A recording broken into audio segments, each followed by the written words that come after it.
So let's move on in this. Again, this is an op-ed. This is a guy sharing his story and his thoughts on this kind of issue that we have currently going on and where we stand today.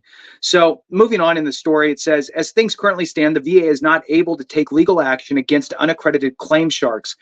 It can only send cease and desist letters. This is a result of a truly illogical policy that Congress pushed back in 2006. Prior to that, the VA actually had the authority to take legal action. While Congress said that the predatory tactics used by claim sharks are technically illegal, legislators mysteriously removed any penalties. And I will tell you that Congress on both the Senate and the House side are looking into this and pushing different pieces of legislation currently for a whole other video. Let's just move on in here. So since there is no legal consequences for non-compliance, claim sharks across the country are acting with immunity, I guess. Congress is seeking to stop predatory claim sharks through the GUARD VA Benefits Act. So that's one of them, mostly by reimposing criminal penalties. Veterans and the broader community should contact their congressional delegation and demand immediate passage of this legislation. So let's stop there for a second. We're in an environment where a veteran may not be able to be seen at this has happened, by the way. I tried to help a veteran this is more than a year ago now. I don't know what it currently is, but up in Washington State, tried to get them connected to the Washington State's Veterans Affairs people and get them to an accredited rep. And you know what they said to me? We're not taking any new clients at this time. Okay, well, when are you? We don't know. Okay, well, that leaves a veteran on their hands. So now, of course, a veteran has the opportunity to file a claim themselves. Cool, you can do that. But some people are scared to do that, like they're going to mess it up. I will tell you now, you can't really mess it up. You can always kind of fix it with appeals and so forth. Obviously, you want to put your best claim forward. So do your research if you're going to do it yourself. But in situations like that, where you have an accredited representative for you in your area that's either A, not taking any new clients, which happened, or, hey, we're out a month and a half, right, before we can even see anybody. What's a veteran to do? They're going to turn and they're going to look for one of these companies to help them with their claim potentially.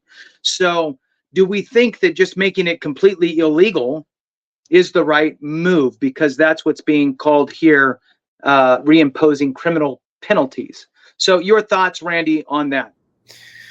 Well, it's capitalism, and what do you expect? Muddy water fills the cracks here.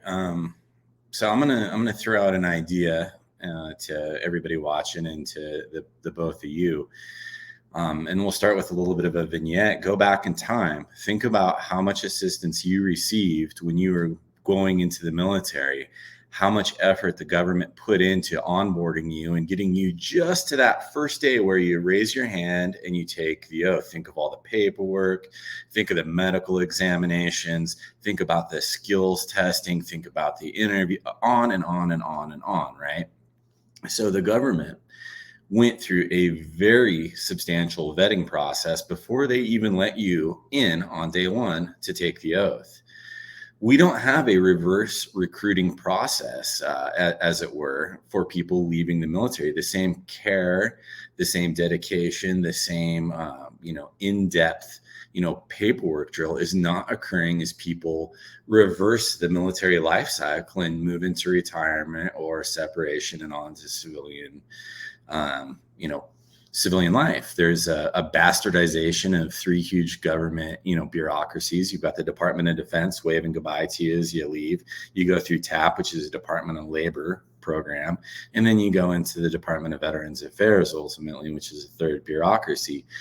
I think we need a reverse recruiting process. Maybe somebody can throw a comment down below and, kind of give me a better name for it. But there needs to be the same level of dedication and attention to detail that those recruiters or the people that brought you into the military bring you out of the military, so we don't have the muddy waters fill in the cracks.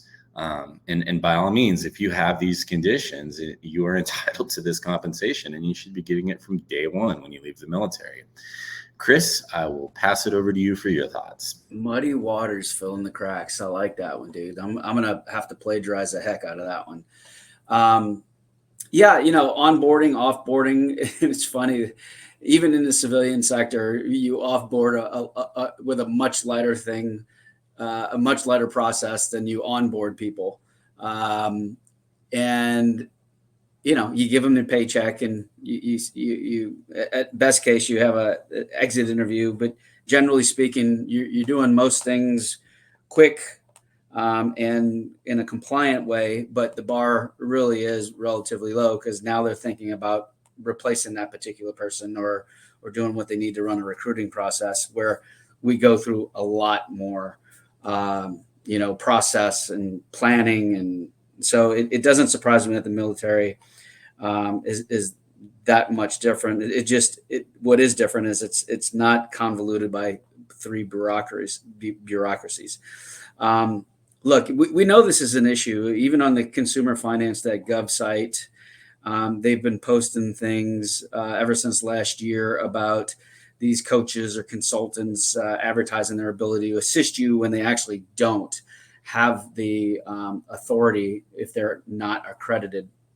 Even lawyers can file a civil claim, but if they against the government, like think about Camp Lejeune and all of the gajillions of dollars that was spent advertising that on every medium possible, and how much money the lawyers are going to make from that. And again, that's the way the system works. And hopefully people who were impacted by some of these, whether it be the burn pits or the water at Camp Lejeune, that they do receive the compensation that they deserve. But at the same time, there's a lot of hawks that are vultures that are flying around that because of the obvious, gains that can be made from that. And look, I just went through a VA loan a few months ago, and it's amazing how many emails and letters and texts I get, because it's public information, and and I'm getting a lot of these folks reaching out who are asking, to help me with disability claims and whatnot. So there is an ecosystem out there, and I want to assume that there's a lot of good people who are trying to help veterans and make a buck or make a living while doing it. But we all know that how hawkish some of these organizations can get, and how much how many bad actors there are in that ecosystem. And this is a place where, and thank you for that story, Jason, because it helped answer, that question of, well, why would somebody, when there's all these free resources out there, why would somebody turn to one of these organizations? And they've either hit a brick wall with going through the proper routes, and they get to the point where they say, what the heck? Like, I'm not right now, I'm positioned to get nothing, at least, even if I have to pay, I'll get something. And it just, you have to assume that these folks aren't all in it for your best interest, and do the diligence and ask support of friends and family before you enter into any of these contracts.